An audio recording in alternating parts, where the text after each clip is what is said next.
Kings and queens, gentlemen and ladies. This is Refined Rose back with another short video. We need to nip controlling behavior in the bud, or in the bucket, or however you want to say it.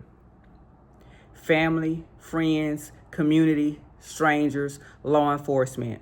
If we come to you and we talk to you about a controlling person, which also that can equate to abuse, they want to change us in some way.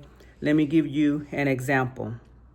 I had open heart surgery, and I was with somebody whom I believe was controlling, but now we're the best of friends. And the reason we're now the best of friends is because he helped me go into hiding with this sixth husband. So this is actually an ex-husband who I'm close with now that has helped hide me from this sixth husband.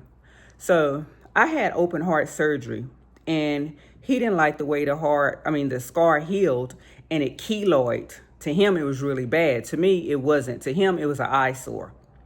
To me, it was just a testimony of what I went through. So he wanted a plastic surgeon to remove it. I had no problem with it. He wouldn't let me live that keloid down. So I went to a plastic surgeon.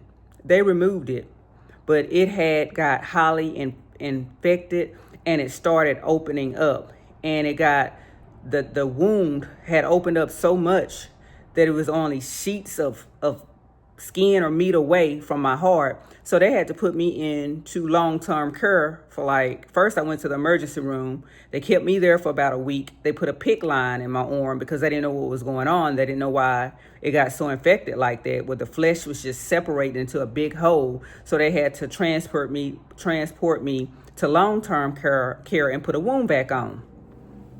Long story short, if a man tries to change you, saying that there's something that he doesn't like on your body, that's controlling behavior.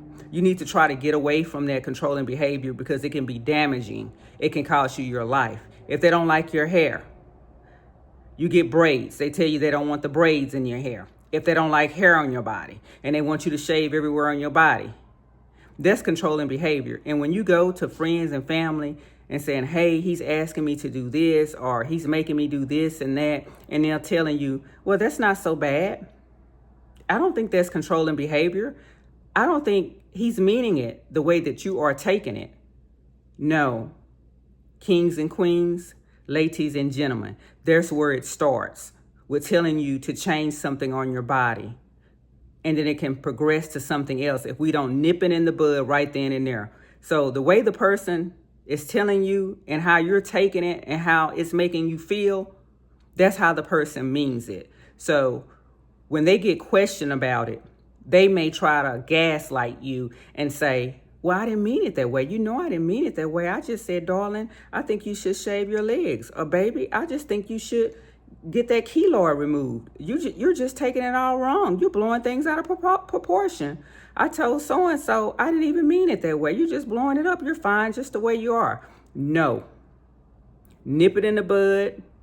Get away from that person, or distance yourself. If you're married, find a way to nip it in the bud ASAP. If you're first time dating, get away from that person. Feed them with a long handle spoon, or block and delete, because it's meant how we took it. No matter how they go back and try to dress it up, because they had time to sleep on it, think on it, and decide how they're going to word it. So if it makes you feel uncomfortable, that's the God in you telling you that there's something wrong.